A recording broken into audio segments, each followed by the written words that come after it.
अस्सलाम वालेकुम फ्रेंड्स, स्वागत है आपका इस यूट्यूब चैनल जेके स्टडी मटेरियल में। क्लस्टर यूनिवर्सिटी श्रीनगर के जितने भी फर्स्ट सेमेस्टर रेगुलर बैच 2024 के स्टूडेंट्स हैं या फिर किसी को बैक लगा फर्स्ट सेमेस्टर में बैच 2022 बैच 2023, जैसा कि कल से आपके फर्स्ट सेमेस्टर के एग्जाम स्टार्ट होने वाले हैं, तो जिन स्टूडेंट्स को भी value added environmental science education है, तो कल 10 मार्च को आपका पहला पेपर है। अब यहाँ पर कुछ टिप्स और ट्रिक्स बताऊंगा किस हिसाब से क्या कुछ करना है, तो इस वीडियो को एंड तक देखना। देखो, जिनको भी कल यहाँ पर पेपर है 10 मार्च को, तो आपकी एग्जाम टाइमिंग है 1:30 PM। तो आप कोशिश करना 1:10 तक आप अपने कॉलेज में पहुंच जाओ। एंड जिन बच्चों ने एडमिट कार्ड डाउनलोड नहीं किए हैं, आपको यहाँ पर क्लस्टर यूनिवर्सिटी वेबसाइट पे जाना है, स्टूडेंट लॉगिन पे।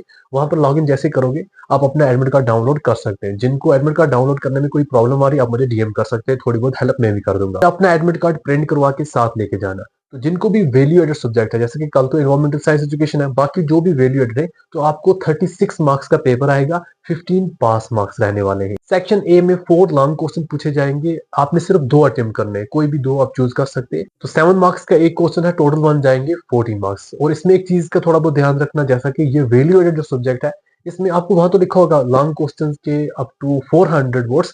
तो अगर आपको जो आपका यहाँ पर क्वेश्चन का आंसर है, जितनी वर्डिंग का याद होगा उतना लिखना। ऐसा नहीं सोचना लॉन्ग क्वेश्चन है 400 वर्ड्स तक बना ही लूं, मुझे 150 वर्ड्स टोटल आते हैं, तो ज्यादा खिचड़ी नहीं बनाना, जितना आता होगा उतना ही लिखना। अगर एक्स्ट्रा खुद से लिखोगे, अगर आपके 150 वर्ड्स अच्छे थे, आपने उसको 400 तक कर दिया, बट इधर उधर यहाँ पर कुछ भी लिख लिया, तो उस वजह से आपके मार्क्स कम हो सकते हैं। सेक्शन बी में आपको 7 क्वेश्चन पूछे जाते हैं और आपको सिर्फ और सिर्फ 5 ही क्वेश्चन अटेम्प्ट करने होते हैं। 2 मार्क्स का एक क्वेश्चन होता है और 5 अगर आप करोगे तो आपको मिल जाएंगे यहाँ पर 10 मार्क्स। एंड यहाँ पर भी वैल्यू एडेड सब्जेक्ट है, मीडियम क्वेश्चन है, ज्यादा लेंथी लिखने की जरूरत नहीं है।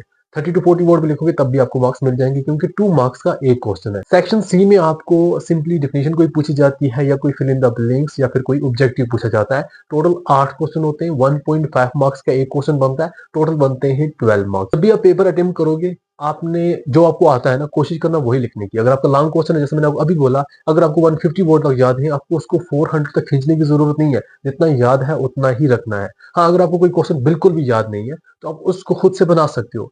थोड़ा बहुत जो भी आपको समझ आ रहा है कि हाँ इसके रिलेटेड थोड़ा बहुत बना ले, तो बनाने की कोशिश करना। हो सकता है एग्जामिनर आपको कुछ ना कुछ मार्क्स दे दे, वरना क्लस्टर यूनिवर्सिटी में ये सिस्टम है, जो कुछ लिख के भी आते हैं ना बच्चे, उनको उसके भी मार्क्स नहीं मिलते। अब कभी होती है किस्मत, क्या पता आपको कुछ ना कुछ मिल जाए, तो कोई भी क्वेश्चन ऐसे ही छोड़ना नहीं। जो आता है वो भी लिखो, जो नहीं आता है वो भी लिख के आना।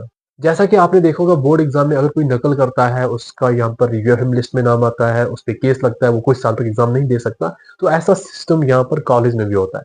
अगर किसी बच्चे को कोई नकल पकड़ी गई, अगर खून पकड़ा गया या कोई ऐसा मसला हो गया, तो उसको यहाँ पर कुछ साल तक एग्जाम नहीं देने देते, उस पर भी केस लगता है, सिमिलर जैसा बोर्ड एग्जाम में लगता है। तो इन चीजों का थोड़ा बहुत ध्यान रखना।